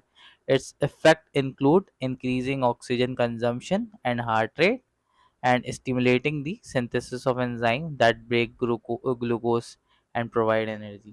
यानी इसका मतलब है कि भाई ऑक्सीजन की कंजम्पशन को बढ़ाता है, सही है, हार्ट रेट को बढ़ाता है, स्टिमुलेट करता है एंजाइम की प्रोडक्शन को जो कि ग्लूकोज की फॉर्मेशन करे। अच्छा जी, इसके बाद बेटा देखो एक्चुअल में ये ट्रिगर कैसे होता है। पहले हाइपोथैलेमस से टीआरएच आता है, टीआरएच आके पिट्यूटरी ग्लैंड को स्टिमुलेट करता है, फिर उसके बाद पिट्यूटरी ग्लैंड टीएसएच रिलीज करता है, और टीएसएच आके थायराइड ग्लैंड को स्टिमुलेट करता है कि भाई थायरोक्सिन रिलीज करो। और फिर उसके बाद जब इसकी प्रोडक्शन थायरोक्सिन का लेवल ब्लड में बढ़ जाता है, तो फिर ये जो है टीआरएच की सिक्रीशन को इनहिबिट करवा देता है। तो टीआरएच कम हो जाएगा, टीएसएच कम हो जाएगा, टीएसएच कम हो जाएगा, तो टीएसएच थायरोक्सिन की सिक्रीशन भी कम हो जाएगी। अच्छा, फिर कहा गया है कि भाई in adults metabolic rate involve in regulating body temperature, exposure to cold, for example, greatly increase thyroid production, level of thyroxine in the blood maintain feedback loops। यानी द थिंग इज कि भाई इसका मतलब ये होता है कि भाई जैसे बताया गया कि भाई एडल्ट्स में मेटाबॉलिक रेट के अंदर क्या क्या चीज़ें इन्वॉल्व होती हैं, कि बॉडी टेम्परेचर को रेगुलेट करता है मेटाबॉलिक रेट की वजह से, क्योंकि भाई जितनी ज़्यादा मेटाबॉलिज्म होगी उतनी ज़्यादा एनर्जी प्रोड्यूस होगी, तो उसी हिसाब से टेम्परेचर भी आपकी बॉडी का रेगुलेट करेगा। तो कि कोल्ड एक्सपोजर में ऑब्वियसली टेम्परेचर की नीड ज़्यादा होती है। सही है। So the thing is greatly increased thyroid hormone production, level of thyroxine in the blood maintained by feedback loop। यानी भाई जब ठंड होगी तो थायरोक्सिन का लेवल ज़्यादा चाहिए होगा, और ये चीज़ जो है फीडबैक लूप के ज़रिए से मेंटेन होती है। फीडबैक लूप का मतलब है ऑब्वियसली जब आपकी बॉडी में एनर्जी कम होगी तो उसको एनर्जी ज़्यादा चाहिए होगी, वो ब्लड फ्लो ज़्यादा चाहिए होगा, ब्लड ज़्यादा थायरोक्सिन ज़्यादा कंजम्पशन बढ़ जाएगी, थायरोक्सिन की कंजम्पशन बढ़ेगी, ब्लड में थायरोक्सिन कम हो जाएगा। थायरोक्सिन कम हो जाएगा तो ये मैसेज हाइपोथैलेमस को जाएगा, हाइपोथैलेमस टीआरएच रिलीज करेगा, टीआरएच से फिर आके पिट्यूटरी ग्लैंड को स्टिमुलेट करेगा, फिर वो टीएसएच रिलीज करेगा, और फिर उसके बाद टीएसएच थायरोक्सिन की प्रोडक्शन करवाएगा थायराइड ग्लैंड से। तो this is called feedback loop. सही है। Thyroxine release is stimulated by thyrotropin hormone, ये मैंने आपको यहाँ पे ये पूरी बात यहाँ पे बता दी है। फिर कहता है कि भाई excessive secretion of thyroid hormone known as hyperthyroidism. अगर थायराइड की सिक्रीशन ज़रूरत से ज़्यादा हो जाए तो उसको हम हाइपरथायरॉयडिज्म कहते हैं। प्रोड्यूस सच सिम्टम्स एज, जिसके अंदर प्रोफ्यूज स्वेटिंग हो जाएगी, स्वेटिंग ज़रूरत से ज़्यादा होगी। सही है। फिर वेट लॉस होने लगेगा। वेट लॉस क्यों होगा? क्योंकि भाई देखो अगर बहुत ज़्यादा थायराइड प्रोड्यूस होगा, ज़रूरत से ज़्यादा मेटाबॉलिज्म होगी, जब मेटाबॉलिज्म ज़्यादा होगी ज़रूरत से ज़्यादा एनर्जी बनेगी, ज़रूरत से ज़्यादा एनर्जी बनेगी तो बॉडी यूज़ नहीं कर पाएगी, तो स्वेटिंग होगी, हीट की फॉर्म में लॉस होगी। एंड इसी तरह से जब ज़रूरत से ज़्यादा मेटाबॉलिज्म होगी, मेटाबॉलिज्म बहुत फास्ट होगा, तो बॉडी में स्टोर करने लायक कुछ बचेगा नहीं, तो वेट लॉस होने लगेगा। हीट इंटॉलरेंस हो जाएगी, गर्मी जो है वो बिल्कुल भी बर्दाश्त नहीं होगी, सही है, ठंड बर्दाश्त नहीं होगी, एंड इसी तरह से इरिटेबिलिटी, बेचैनी रहेगी हमेशा, एंड हाई ब्लड प्रेशर हमेशा हाई रहेगा। Low secretion of thyroid hormone known as hypothyroidism produce symptoms such as, अगर लो सिक्रीशन हो जाएगी तो हाइपोथायराइडिज्म कहेंगे, जिसमें क्या होगा, वेट गेन होगा, क्योंकि बॉडी में एनर्जी कम बन रही है तो जिसकी वजह से चीज़ें मेटाबोलाइज नहीं हो पा रही, बॉडी में जमा हो रही है, तो वेट गेन होगा। लेथार्जी होने लगेगी, लेथार्जी का मतलब बहुत थकावट, लो फील करना। कोल्ड इंटॉलरेंस, क्योंकि मेटाबॉलिज्म हो नहीं रही, बॉडी हीट प्रोड्यूस नहीं कर पा रही तो ठंड बर्दाश्त नहीं होगी। And adult, children born with hypothyroidism are standard in their growth, अगर कोई बच्चा है जो कि जिसको हाइपोथायराइडिज्म थी तो उसकी ग्रोथ अच्छी नहीं हो पाएगी। इसी तरह से सफर सीवियर इंटेलेक्चुअल डिसेबिलिटी, उसका आईक्यू लेवल, इंटेलिजेंट लेवल भी बहुत ज़्यादा वेल डेवलप नहीं होगा थायराइड की कमी की वजह से। इस कंडीशन को हम क्रिटेनिज्म कहते हैं। Another condition associated with the shortage of thyroid hormone is an enlargement of thyroid gland called goiter। कभी कभार होता है goiter जो है वो बेटा आयोडीन की डेफिशिएंसी की वजह से हो जाता है कि भाई अगर आयोडीन नहीं होता तो थायराइड ग्लैंड एक्टिवेट नहीं हो पाता, तो जब ये मैसेज, जब thyroid gland activate, thyroxine activate नहीं हो पाता तो जिसकी वजह से बार बार जो है ब्रेन मैसेज भेजता है कि भाई थायरोक्सिन रिलीज करो, क्योंकि आयोडीन है नहीं तो थायरोक्सिन एक्टिवेट नहीं हो पाएगा तो काम नहीं कर पाएगा, तो जिसकी वजह से फिर क्या होता है, जिसकी वजह से ये होता है कि ब्रेन स्टिमुलेट कर देता है कि भाई थायराइड थायराइड ग्लैंड का साइज बड़ा किया जाए, क्योंकि ब्रेन को ऐसा लग रहा होता है कि भाई थायराइड थायराइड ग्लैंड प्रोड्यूस नहीं कर पा रहा थायरोक्सिन, तो इसकी वजह से उसके उसके अंदर सेल डिवीजन को इंड्यूस कर देता है, जिसकी वजह से थायराइड ग्लैंड का साइज बड़ा हो जाता है और वो जो है ऐसे गले में बाहर की तरफ निकल जाता है, तो जिसको हम गोइटर कहते हैं। सही है, जिस लिखा हुई है डेफिशिएंसी, आयोडीन की डेफिशिएंसी की वजह से होता है। ये सारी बातें एमसीक्यूज के लिए बड़ी इंपॉर्टेंट है। फिर कह रहा है कि भाई कैल्सिटोनिन जो है a peptide hormone that play important role in maintaining proper level of calcium in blood, blood में कैल्शियम लेवल को मेंटेन करता है। When calcium concentration rises too high, जब कैल्शियम का लेवल ज़रूरत से ज़्यादा बढ़ जाता है ब्लड में, तो कैल्सिटोनिन क्या करता है, stimulate the Uptake of calcium into the bones, calcium को बोन्स में अब्सॉर्ब करा देता है, दस लोइंग द कंसंट्रेशन ऑफ ब्लड। और इसका एक और काम भी होता है कि भाई अगर फिर भी ज़रूरत से ज़्यादा बढ़ा हुआ होता है तो ये कैल्शियम को यूरिन से निकालना शुरू कर देता है। ठीक है भाई, आ, आगे की बात करते हैं भाई। पैराथायरॉइड ग्लैंड, पैराथायरॉइड ग्लैंड के साथ ही ये छोटे छोटे बटन की तरह ग्लैंड्स होते हैं, these are parathyroid glands. Parathyroid gland are four small gland attach to the back of the thyroid, thyroid gland के बैक साइड पर मौजूद होता है। ये देखो, दो इधर दो इधर, ऊपर वाले को कहते हैं सुपीरियर पैराथायरॉइड ग्लैंड, नीचे वाले को कहते हैं इन्फीरियर पैराथायरॉइड। लेफ्ट साइड पे है तो लेफ्ट सुपीरियर, राइट साइड पे है तो राइट सुपीरियर, एंड इसी तरह से left inferior and right inferior gland. चार ग्लैंड होते हैं। ये क्या प्रोड्यूस करते हैं, parathyroid gland produce a peptide hormone जिसको हम पैराथॉर्मोन या पैराथायरॉइड हार्मोन का नाम देते हैं। It is synthesise and release in response to falling level of calcium, यानी ये कैल्शियम की कमी होती है तब रिलीज होता है, और कैल्शियोटोनिन जब कैल्शियम ज्यादा होता है तब रिलीज होता है, यानी दोनों एक दूसरे का एंटागोनिस्ट है। सही, this decline can not be allowed to continue uncorrected because a significant fall in blood calcium level can cause severe muscle spasm। सही है, तो कैल्शियम की तो बहुत ज़्यादा ज़रूरत होती है, इसलिए अगर बहुत सीवियर लेवल तक कैल्शियम कम हो जाएगा तो आपकी बॉडी के लिए नुकसानदेह। बताया गया है कि भाई a normal blood calcium is important for the functioning of muscles including heart and for proper functioning of the nervous and endocrine system. तो कैल्शियम बड़ा इंपॉर्टेंट है बेटा।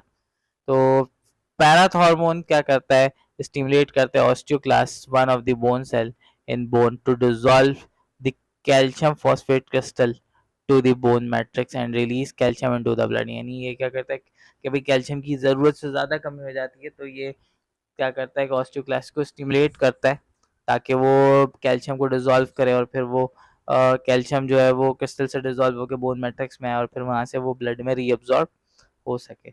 It also stimulate kidney to reabsorb calcium from the urine. ये अच्छा पहला काम यही करता है, ये पहले किडनी को स्टिमुलेट करता है कि भाई किडनी से जो कैल्शियम जा रहा है वो वापस लाता है, और अगर नहीं हो पाता तो ये बोन्स की तरफ जाता है। And leads to the activation of vitamin D needed for the absorption of calcium from the food. तो यानी इसका काम ये विटामिन डी को भी स्टिमुलेट कर रहा है। सो भाई देखो यहाँ पे एक जो है बताया गया है कि भाई कि हाई लेवल ऑफ कैल्शियम हो जाएगा, थायराइड ग्लैंड के पास मैसेज जाएगा, कैल्शियोटोनिन रिलीज होगा, और कैल्शियोटोनिन क्या करेगा, कैल्शियम की डिपोजिशन करवाएगा बोन्स में, ब्लड में से। इसी तरह से जो है कैल्शियम का अपटेक रिड्यूस कर देगा, ताकि ज़रूरत से ज़्यादा जो कैल्शियम है वो कहाँ चला जाए, यूरिन से चला जाए। इसी तरह से रिड्यूस कैल्शियम अपटेक, यानी और जो इंटेस्टीन में से कैल्शियम ब्लड में अब्जॉर्ब हो रहा है उसको भी कम कर देगा, यानी विटामिन डी का भी ऑपोजिट काम करेगा, विटामिन डी को भी इनहिबिट करेगा। यानी कैल्सिटोनिन जो है विटामिन डी का भी ऑपोजिट काम कर रहा है। इसी तरह से पैराथायरॉयड हार्मोन को भी ऑपोजिट, यानी किडनी में से, यूरिन में से कैल्शियम निकलवा रहा है।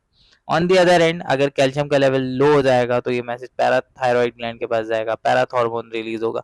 और पैराथ हार्मोन क्या करेगा, स्टिमुलेट करेगा कि भाई बोन्स में से कैल्शियम निकल के ब्लड में जाए, एंड किडनी में से जो कैल्शियम यूरिन में वेस्ट हो रहा था वो वापस ब्लड में जाए, एंड विटामिन डी की एक्टिवेशन करवा देगा, ताकि भाई ज़्यादा से ज़्यादा कैल्शियम एब्जॉर्ब हो सके। उसके बाद है बेटा पैनक्रियास। पैनक्रियास जो है is located adjacent to the stomach, stomach के बराबर में मौजूद होता है। It perform both endocrine and exocrine function, दोनों का परफॉर्म करता है। Endocrine cells make up only 2% of the weight of the, यानी एंडोक्राइन पार्ट जो होता है वो 2% होता है बस, rest of the organ is exocrine tissue. अच्छा याद रखना है, थायराइड ग्लैंड, अगर एंडोक्राइन ग्लैंड में सबसे बड़ा ग्लैंड जो होता है वो थायराइड ग्लैंड होता है। जबकि अगर पैनक्रियास को देखेंगे तो पैनक्रियास है, लेकिन पैनक्रियास प्योर एंडोक्राइन नहीं है, पैनक्रियास एक्सोक्राइन और एंडोक्राइन दोनों है। अच्छा भाई, एक्सोक्राइन में ये क्या प्रोड्यूस करता है, बाइकार्बोनेट आयन प्रोड्यूस करता है, and a variety of digestive enzyme that carry to the small intestine via pancreatic duct, जो कि पैनक्रियाटिक डक्ट की वजह से आता है। फिर बताया गया इन 1869 a German medical student name Paul Langerhans, यानी 1869 में एक जर्मन मेडिकल स्टूडेंट था जिसका नाम था पॉल लैंगरहैंस। सही है, देखो स्टूडेंट था, इस बंदे ने डिस्कवर किया। अब तो जो है आप भी कोशिश करो कि होपफुली जब आप भी अब एज अ मेडिकल स्टूडेंट हो तो जब इस तरह की कोई डिस्कवरी करो, ताकि आपका भी नाम रिसर्च पेपर में इन चीज़ों में जाए, so that will be proud moment for you specifically and your parents. So Paul Langerhans ने डिस्क्राइब किया था some of the unusual cluster of cells secreted throughout the pancreas, sorry scattered throughout the pancreas. ने बताया कि भाई कुछ unusual sales हैं जो कि पूरे पैनक्रियास में स्कैटर्ड है, फैले हुए। These clusters came to be called islet of Langerhans, और इन क्लस्टर को फिर नाम दिया गया islet of Langerhans. Cluster of endocrine cells secrete two hormone directly into the circulatory system. सही है, each islet has a proportion of alpha cells which secrete peptide hormone glucagon and beta cell that secrete insulin. Insulin and glucagon are antagonistic hormone, जैसे parathormone और calcitonin थे, insulin और glucagon भी antagonistic. That regulate the concentration of glucose in the blood, जिसका काम glucose की concentration को regulate करना, यानी ग्लूकोज बढ़ जाए ब्लड में तो इंसुलिन सिक्रीट होगा और उसको कम करेगा, और ग्लूकोज कम हो जाए तो ग्लूकागॉन रिलीज होगा तो उसको बढ़ा देगा। तो भाई बताया गया है कि भाई when glucose level rises for example after meal, insulin is released, insulin causes most of the cell of the body to take up glucose, यानी इंसुलिन क्या करता है, सारे सेल्स में ग्लूकोज के अपटेक को बढ़ा देता है, either metabolises it for energy or to convert it into fat or glycogen for storage. यानी ये काम करता है कि भाई जब ब्लड में ग्लूकोज का लेवल बढ़ जाता है तो ये क्या करता है, सारे सेल को स्टिमुलेट करता है कि भाई ग्लूकोज को एब्जॉर्ब करो। अब ग्लूकोज को एब्जॉर्ब करके या तो ग्लूकोज को मेटाबोलाइज कर लो एनर्जी के लिए, या तो ग्लूकोज को स्टोर कर लो, फैट में कन्वर्ट कर लो, या ग्लाइकोजन में कन्वर्ट कर लो, कुछ भी कर लो लेकिन ग्लूकोज को लो। सही है, by far most important storage organ of glycogen is liver and muscles. अच्छा जी, अब यहाँ पे जैसे बताया गया ना कि भाई ये आपके पैनक्रियास के बारे में, कि भाई पैनक्रियास के अंदर ये डायग्राम अगर आप देखो, सो इसके अंदर दिखाया गया है कि भाई ये पैनक्रियास है दिस वन। अगर आप, और पैनक्रियास के अंदर ये जो है ये येलो कलर के सेल्स हैं जिसको एसिनार सेल्स कहा गया है, जो कि डाइजेस्टिव एंजाइम सिक्रीट करते हैं। और फिर ये डक्ट है जिससे पैनक्रियाटिक डक्ट पे सारे ग्लैंड जा रहे हैं। और फिर उसके बाद ये एंडोक्राइन पार्ट है जिसको आइलेट ऑफ लैंगरहैंस कहते हैं, जिसके अंदर ये आपके पास डायग्राम है जिसके अंदर ये इस तरह से अल्फा सेल्स हैं, सही है, बीटा सेल्स हैं, अल्फा सेल्स है, बीटा सेल्स है, और ये येलो वाला तो एक्सोक्राइन पार्ट है पैनक्रियास का, और ये आइलेट ऑफ लैंगरहैंस में अल्फा सेल्स, बीटा सेल्स, फिर इस तरह से F cell secrete pancreatic polypeptide. ये पेनक्रियाटिक पॉलीपेप्टाइड जो है ये क्या करता है, ये इंसुलिन और ग्लूकागॉन की इसकी इनहिबिशन करवा देता है।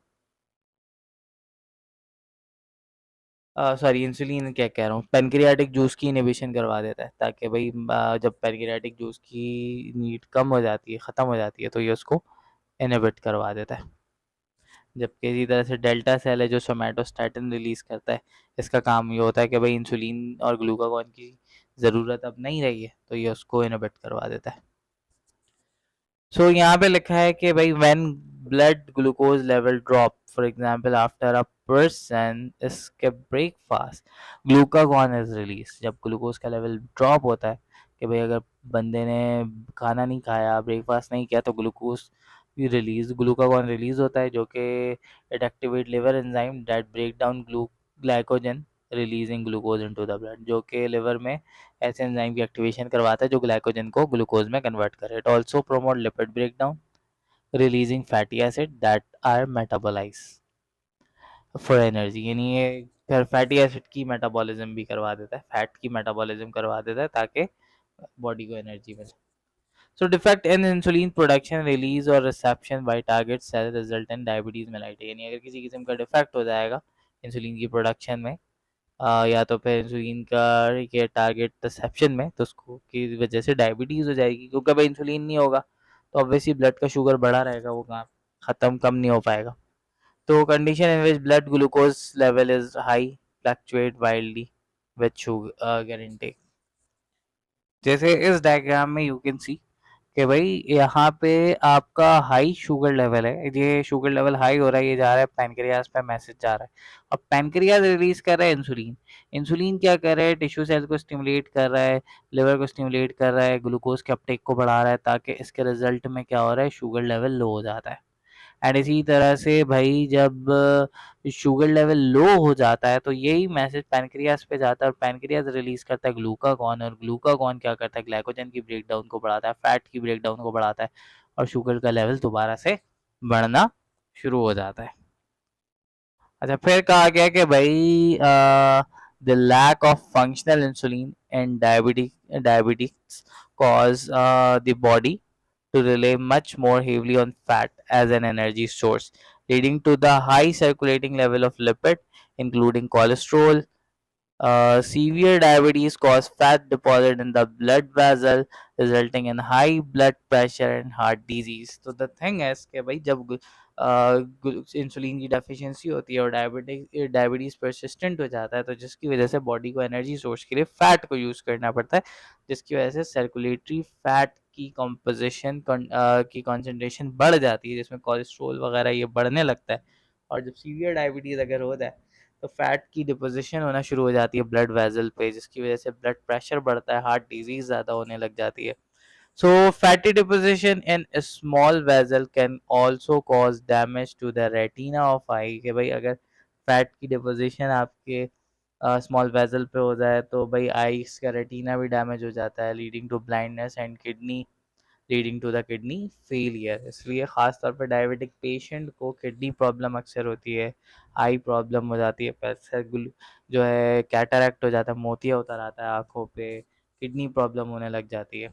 अच्छा, डायबिटीज़ में आपको पता है 2 टाइप्स हैं, diabetes type 1 it is an autoimmune disorder, that is the immune system attack and destroy its own beta cell. Immune system अपने खुद के बीटा सेल यानी पैनक्रियास के जो बीटा सेल हैं उनको डिस्ट्रॉय कर देता है, so that little or no insulin is produced, usually caused by body producing antibodies against beta cell and islet of Langerhans। यानी यूजुअली जो है इम्यून सिस्टम के एंटीबॉडीज जो प्रोड्यूस होती हैं वो beta cell of islet of Langerhans उसको destroy कर देता है, जिसकी वजह से इंसुलिन की प्रोडक्शन रुक जाती है, और जिसके रिजल्ट में डायबिटीज़ हो जाता है। तो उसका हल यही होता है कि इंसुलिन के इंजेक्शंस लगवाने पड़ते हैं।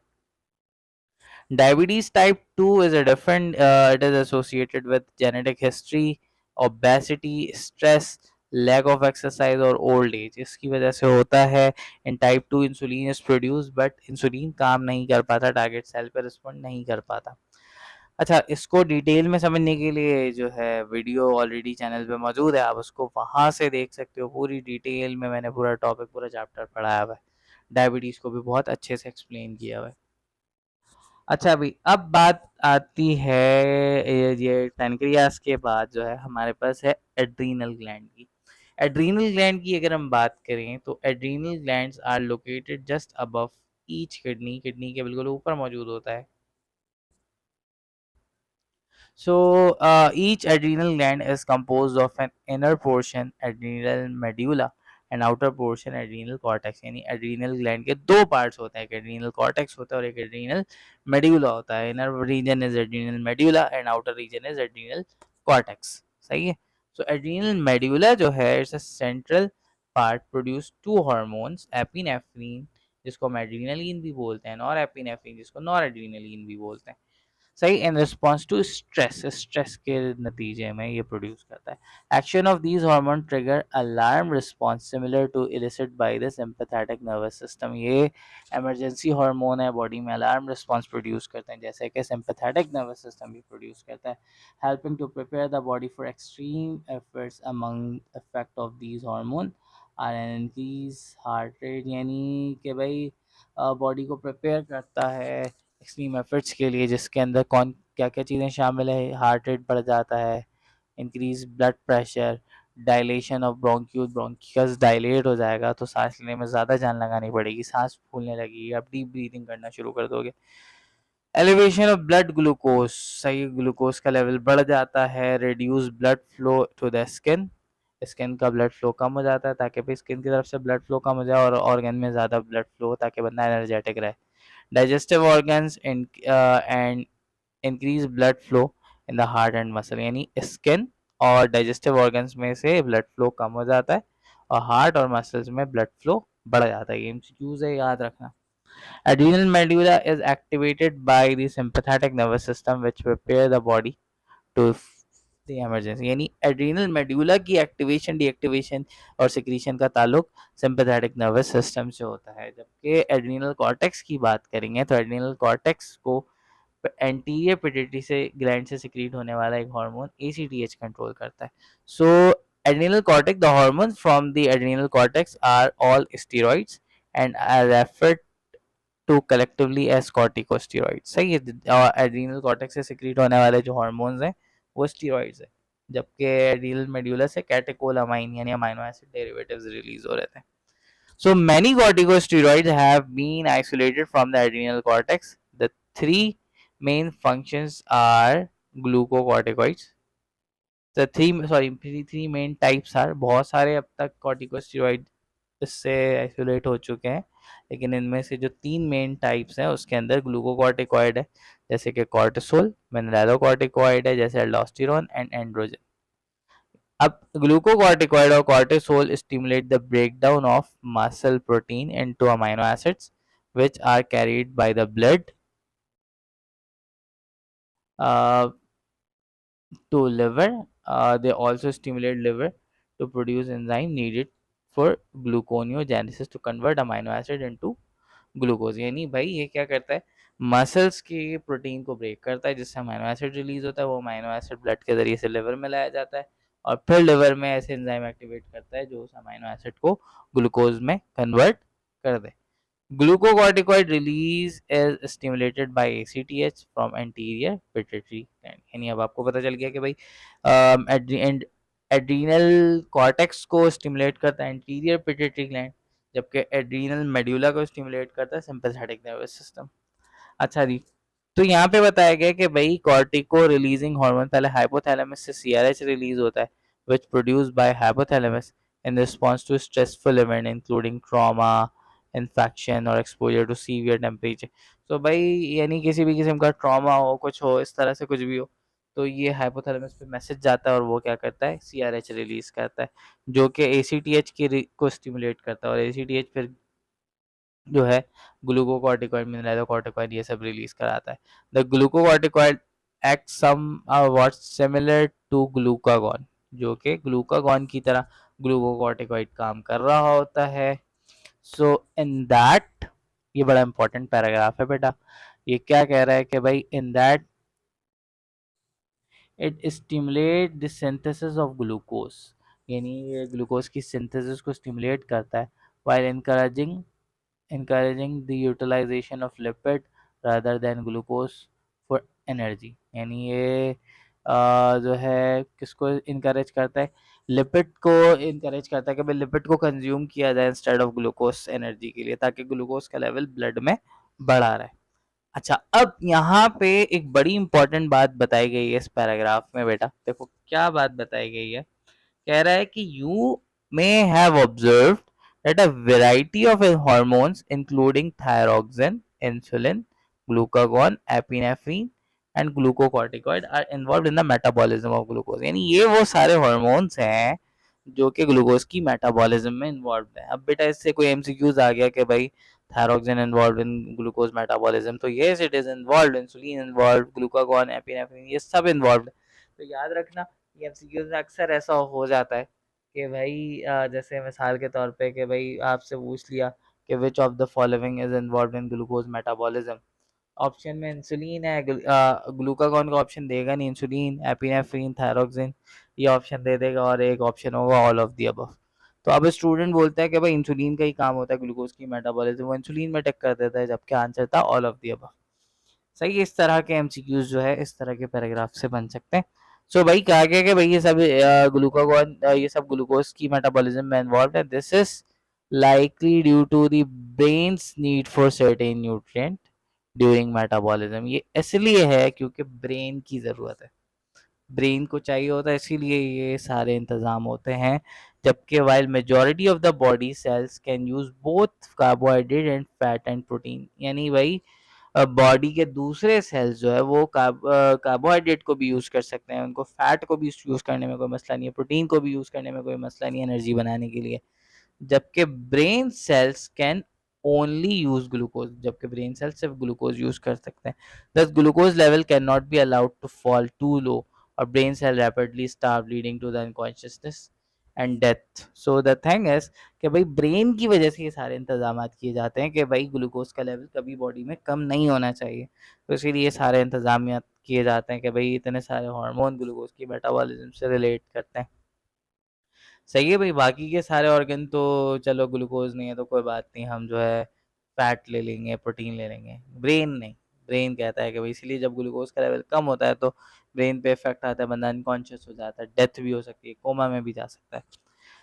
इसी तरह से यहाँ पे बात बताई गई है कि भाई over secretion of cortisol cause Cushing syndrome. Cushing syndrome ज़रूरत से ज़्यादा सिक्रीट हो जाए तो कशिंग सिंड्रोम कॉज करता है, जिसको हाइपर कॉर्टिसोलिज्म कहते हैं। Symptom of Cushing syndrome are high blood pressure बढ़ जाता है, वेट गेन होता है, मसल वेस्टिंग क्योंकि मसल्स के प्रोटीन को यूज़ कर रहा है ना, सही। इसी तरह से weakened bones and mood swings, ये सारी चीज़ें होने लगती हैं। ये सिम्टम्स बेटा याद होने चाहिए, सिम्टम्स आपको पता होने चाहिए। इसी तरह से low level of adrenal cortex hormone cause Edison's disease, lack of cortisol result in a drop of glucose and high susceptibility to any kind of stress due to insufficient energy supply। Even mild infection can cause that। यानी भाई इसके ना होने की वजह से बहुत ज़्यादा बंदा जो है ना ससेप्टेबल हो जाता है फॉर काइंड ऑफ डिजीज़ और किसी भी तरह किस्म के ख़तरे से, तो ये एडिसन्स डिजीज़ कहलाती है। अब ज़रा बात करते हैं कि भाई एल्डोस्टेरॉन जो है the other major corticosteroid classified as mineralocorticoid because it help regulate mineral balance। सही है, मिनरल बैलेंस को रेगुलेट करता है, इस वजह से इसको मिनरलोकॉर्टिकॉइड कहते हैं।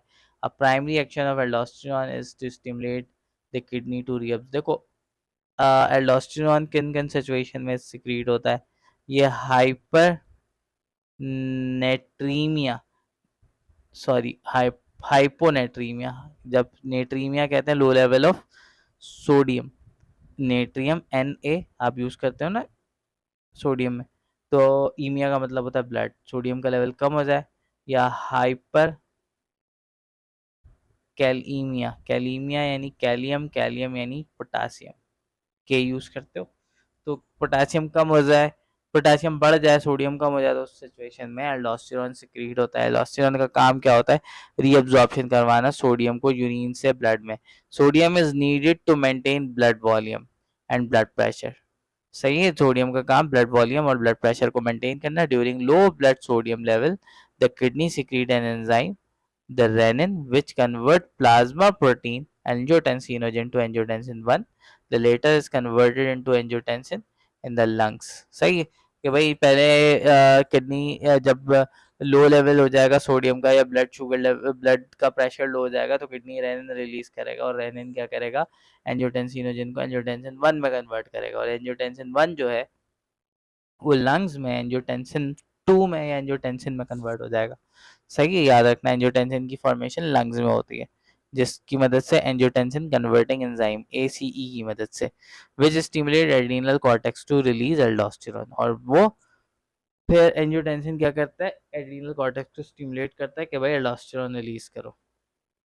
This is called renin angiotensin aldosterone system यानी रास। This affect it's affect the blood pressure in two ways. The angiotensin constrict the arteries and aldosterone cause increased absorption of sodium. यानी एक तो जो आपका एंजियोटेंसिन है वो वेजो कंस्ट्रक्शन करवाता है ताकि ब्लड प्रेशर बढ़ जाए, और दूसरी तरफ एल्डोस्टेरोन क्या करता है? किडनी में से सोडियम को रीअब्जॉर्ब करवा देता है ब्लड में, ताकि भाई ब्लड में सोडियम ज़्यादा हो, तो ताकि वो ज़्यादा से ज़्यादा वाटर एब्जॉर्ब करे, ब्लड वॉल्यूम बढ़े, कार्डियक आउटपुट बढ़े, तो ब्लड प्रेशर भी अपने आप बढ़ जाएगा। सही है भाई।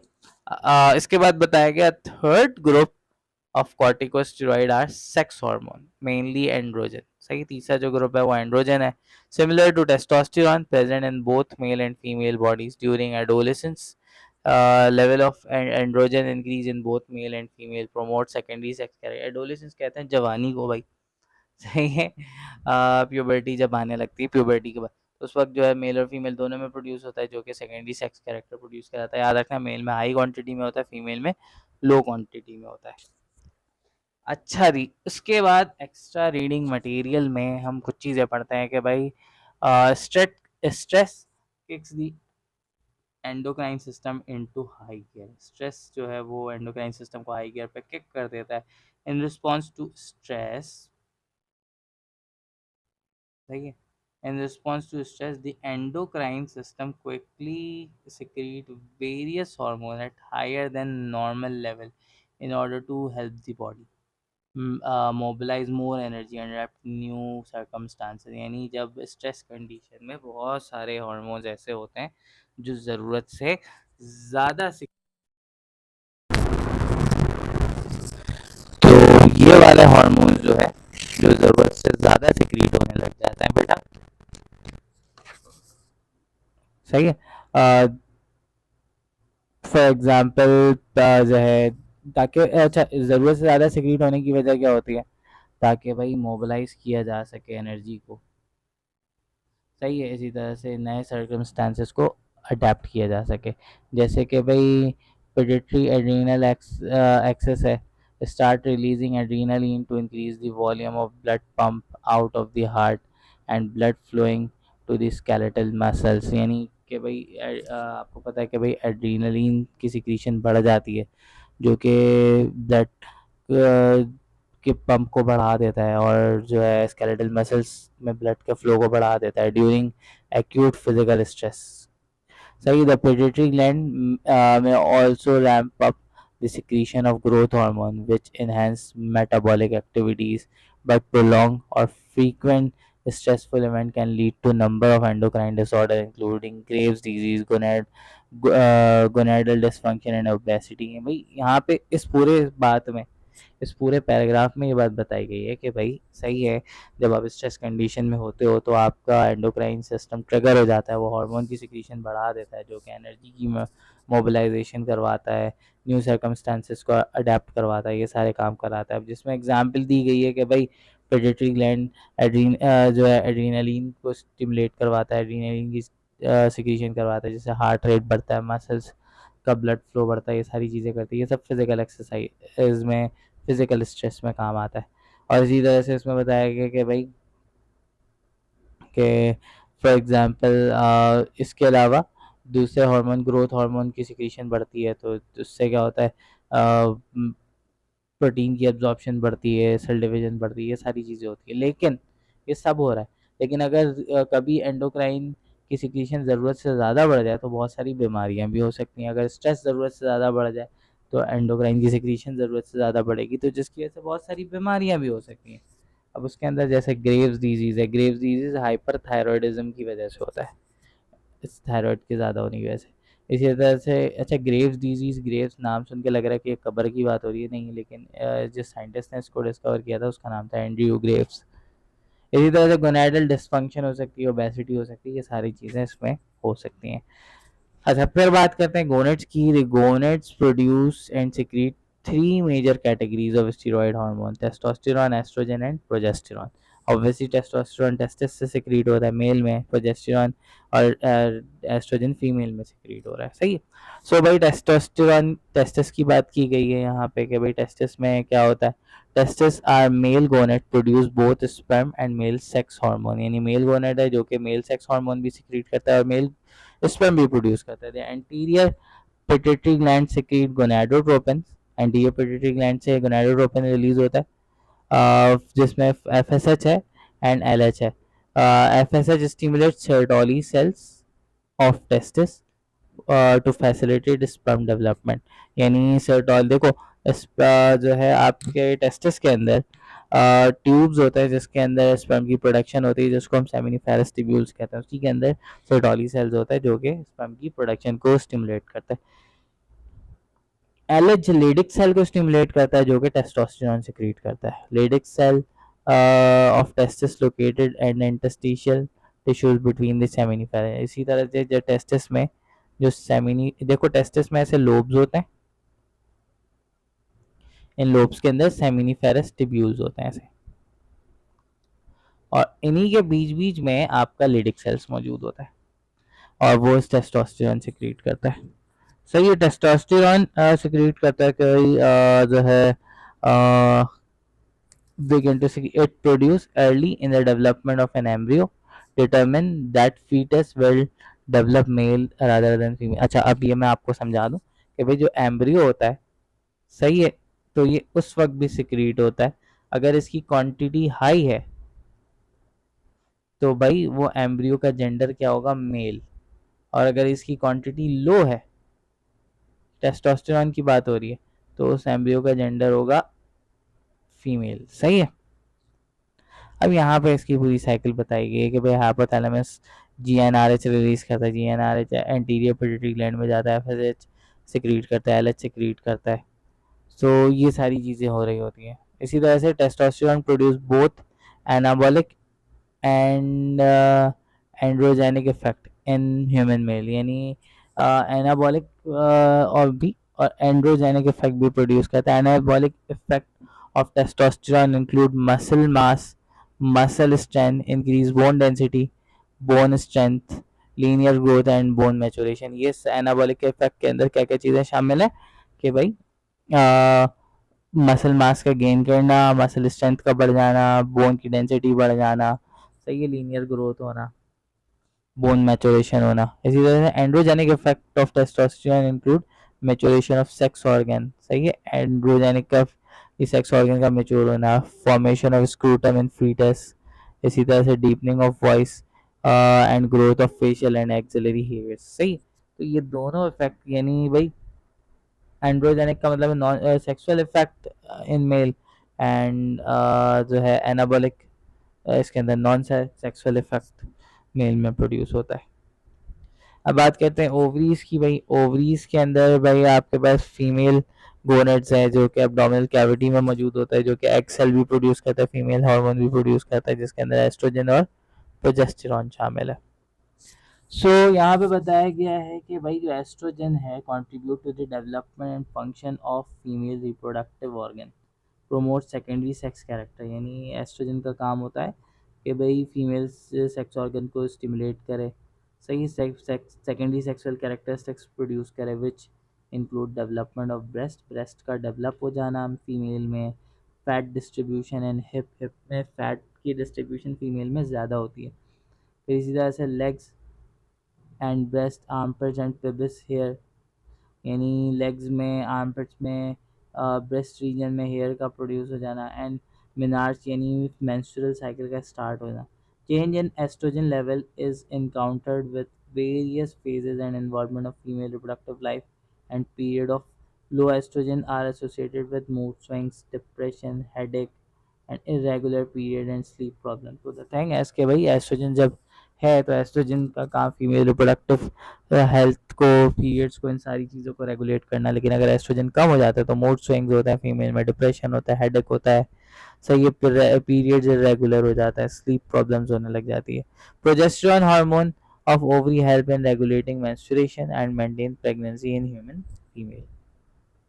अब यहाँ पे बताया गया कि oestrogen about 400 function in women's body such as regulate body temperature, improve blood flow, increase concentration, decrease wrinkling, risk of colon cancer, Parkinson's disease and Alzheimer disease। यानी ये सारी चीज़ें जो है इसमें कर रहा होता है कि भाई इवन के पार्किंसंस डिजीज, अल्जाइमर डिजीज के रिस्क को भी कम कर देता है। एस्ट्रोजन ज़्यादा होना चाहिए, ब्लड फ्लो बढ़ जाता है, बॉडी टेम्परेचर को रेगुलेट करता है, झुर्रियाँ पड़ने से, यानी फीमेल की जवानी को बरकरार रखता है। सही है। This is all about endocrine gland. और दूसरे एंडोक्राइन ग्लैंड के अंदर भाई जैसे कि यहाँ पे बताया गया है कि variety of other endocrine gland जैसे गैस्ट्रेन, ये मैं हमने शुरू में ही डिस्कस कर लिया था फर्स्ट पार्ट में कि भाई कौन कौन से हार्मोन सिक्रीट होते हैं, ये तमाम तर चीज़ें we have already discuss in the above lecture. So I guess आपको यहाँ तक की बात समझ में आ गई होगी। अब इसके अंदर भाई सेक्रेटन के भाई पैनक्रियास को स्टिमुलेट करता है कि भाई अपना हार्मोन्स, सॉरी, अपने पैनक्रियाटिक जूस रिलीज करो। कोलेसिस्टोकाइनिन गॉल ब्लैडर को स्टिमुलेट करता है। ये सेक्रेटन भी, कोलेसिस्टोकाइनिन भी, ये सब स्मॉल इंटेस्टीन से रिलीज होते हैं। ऐसी तरह से जो है एंजियोटेंसिन है, एरिथ्रोपोइटिन, ये सारी हमने पढ़ी हुई है। इसी तरह से हार्ट से एक हार्मोन रिलीज होता है जिसका नाम है एट्रियल नाइट्रोयूरेटिक। तो ये जो कि जब ब्लड प्रेशर बढ़ता है तो ये तब रिलीज होता है ताकि यूरिन के ज़रिए से ब्लड वॉल्यूम कम हो सके और ब्लड प्रेशर कम हो सके। सही है। आई गेस आपको यहाँ तक की वीडियो समझ आई होगी। तो बेटा अपने दोस्तों को भी शेयर करना एंड मेडिकोलॉजी को सब्सक्राइब ज़रूर करना। Thank you so much.